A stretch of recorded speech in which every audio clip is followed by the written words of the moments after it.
Consider a problem where you have a set of correlated variables and wish to infer the value of a variable that you can't directly measure. These correlations could potentially be quite complicated, but in the simplest case they would be built from a sparse set of pairwise correlations. For instance, community detection in the stochastic block model is of this form. In such a case, as the exact nature of the correlation shifts, this problem could abruptly shift from being solvable to being unsolvable, or from being easy to being computationally intractable. In some cases, these phase transitions are reflected in the nature of the problem of inferring the target variable simply from the tree of variables that are strongly correlated with it. So in this talk, we'll focus on the difficulty of inferring our target variable from the leaves of this tree. Now, in some senses, this is already known, since belief propagation is already an efficient algorithm that can solve this problem. However, belief propagation has depth proportional to that of the tree, and in at least some cases we can do better. So, to formalize this question, we define the following. In the broadcast tree model, we have a tree. The root is assigned a label at random from some set, and then every other vertex is assigned a label with a probability dependent on its parent's label. The question is, given labels of the leaves, how hard is it to determine the label of the root? Now, the simplest non-trivial variant of this problem is the two-label symmetric broadcast tree model. In this, there are only two possible labels, and the root is equally likely to be assigned either. Then every other vertex in the tree is assigned its parent's label with probability 1 minus epsilon, and the opposite label with probability epsilon.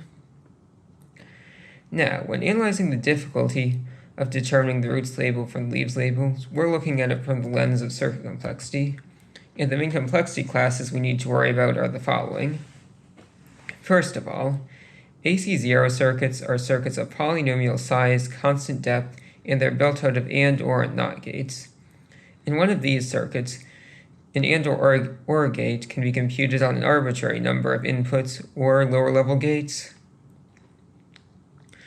Now, the next step up from AC0 circuits are TC0 circuits, which are similar, except that in addition to and, or, and not gates, they also have threshold gates. A threshold gate counts how many of its inputs are 1, and if that number exceeds a given threshold, it returns 1. Otherwise, it returns 0.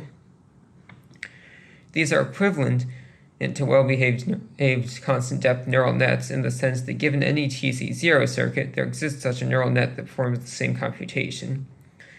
Conversely, given any constant depth polynomial-sized neural net with a well-behaved activation function, there exists a TC0 circuit that computes the net's output to a high degree of accuracy. And we'll also be worrying out NC1 circuits, which are circuits of polynomial size. They're built out of ands, ors, and nots, but which can have a logarithmic depth in their number of inputs. In our context, the inputs would be the leaves, so this would allow it to have a depth proportional to the depth of the tree. Unlike in AC0 circuits, in NC1 circuits, each and or is only computed on a constant number of inputs. Now, it's pretty obvious that any AC0 circuit is also a TC0 circuit. It's less obvious that given any TC0 circuit, there's an NC1 circuit that performs the same computation. Now, on the other hand, there are functions such as parity, which can be computed in TC0 but not in AC0. And it's suspected, but not proven, that there are functions that can be computed in NC1 but not in TC0. And with regards to these circuit classes, our main results are as follows. First of all, AC0 circuits are essentially useless at this problem. A bit more formally, the only time when they can determine the root's label with non-trivial accuracy is when our parameters are such that there exists some possible label of the root for which some other labels, or the same label, simply couldn't occur among the leaves at all.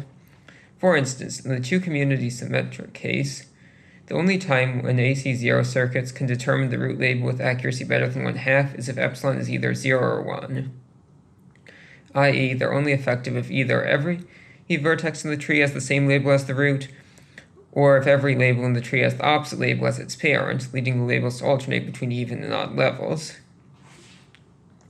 The reason they can't succeed is similar to why AC0 circuits can't compute parity functions.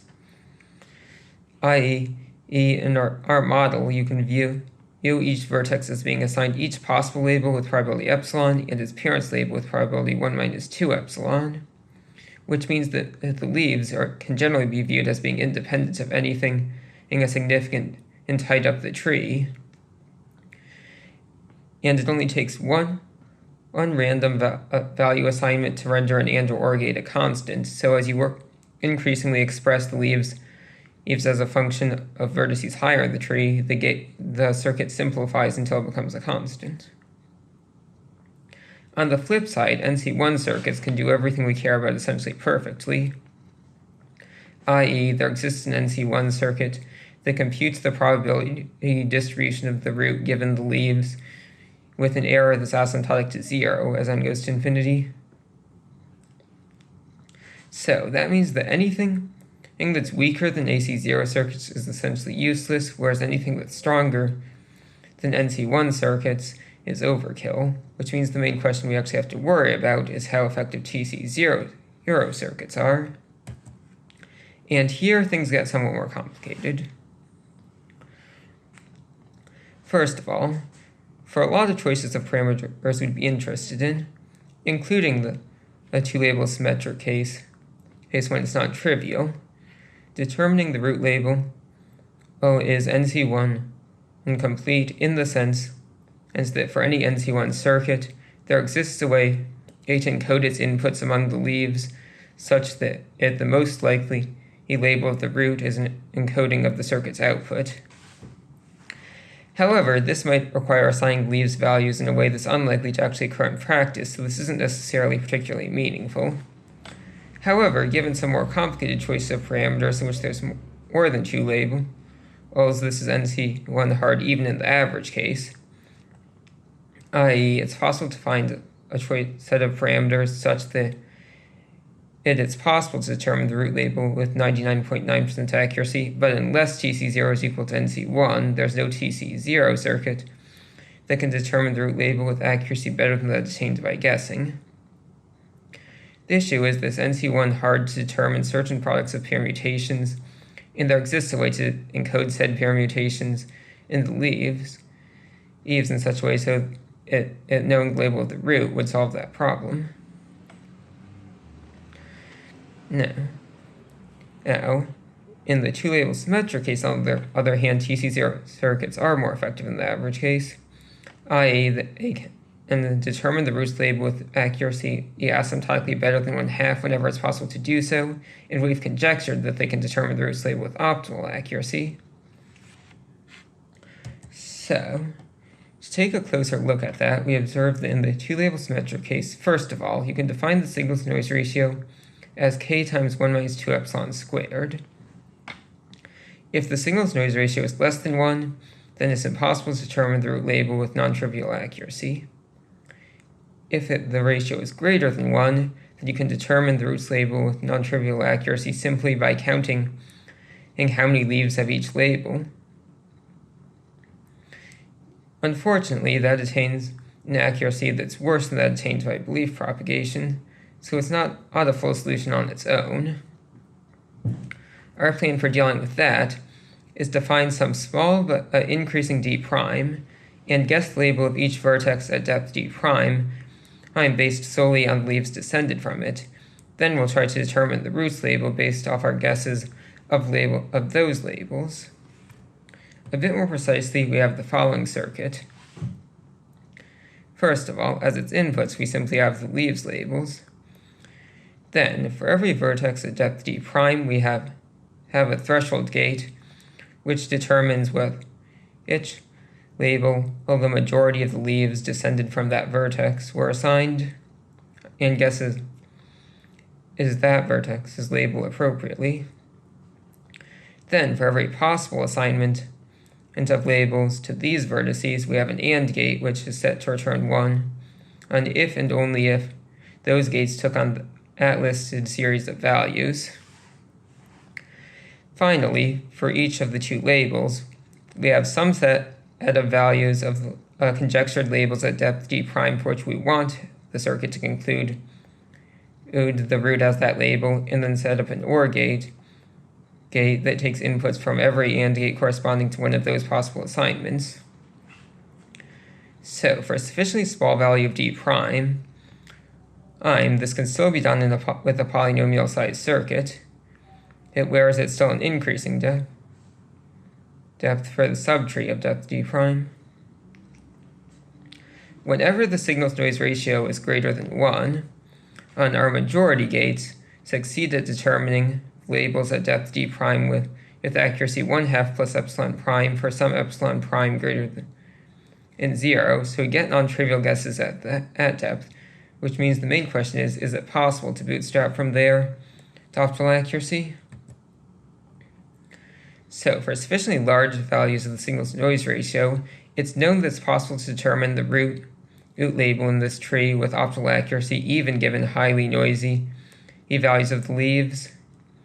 In such a case, then our majority gates give us said noisy values for the tree of depth d prime, so we actually can bootstrap our way up to determining the root label with optimal accuracy. On the opposite end, if the signal-to-noise ratio is less than 1, then no function can determine the root label with accuracy better than 1/2, so this circuit uninterestingly attains optimal accuracy simply by being right half the time. Now, it's conjectured that for any value of the signal-to-noise ratio that's greater than 1, bootstrapping up from any non-trivial accuracy to optimal accuracy is possible. If so, then this circuit would attain optimal accuracy here for the two-label symmetric case for any choice of parameters. However, that remains unproven at present. So, in conclusion, we have that in simple cases, such as the two-label symmetric case with high signal-to-noise ratio, it is possible to use a constant depth circuit to determine the label of the root with optimal accuracy. However, in more complicated cases, as you need greater depth to determine the label with optimal accuracy, or even to determine the root label with non-trivial accuracy. Incidentally, there's also a middle ground where TC0 circuits can determine the root label with accuracy better than that attained by guessing, but less than the optimum unless TC0 equals NC1. Now, it's possible to smoothly transition the parameters between these cases, which means there must be some boundary where the circuit depth needed to determine the root label with non-trivial or optimal accuracy abruptly shifts from being a constant to being asymptotically increasing. The most obvious candidate for such a transition is the KS threshold, which is the general boundary for when it becomes possible to determine the root label with non-trivial accuracy simply by taking the counts of how many leaves have each label. This quite likely is the threshold for when TC0 circuits become able to determine the root label with non-trivial accuracy. We currently don't have any particularly good guesses of the exact boundary of when it becomes possible for them to attain the root label with optimal accuracy, which leaves it as an unknown threshold. So, in conclusion, the circuit complexity of leaf propagation has some interesting thresholds where it transitions from one necessary class of circuit to another, and there are interesting parallels between these and phase transitions and some other related problems.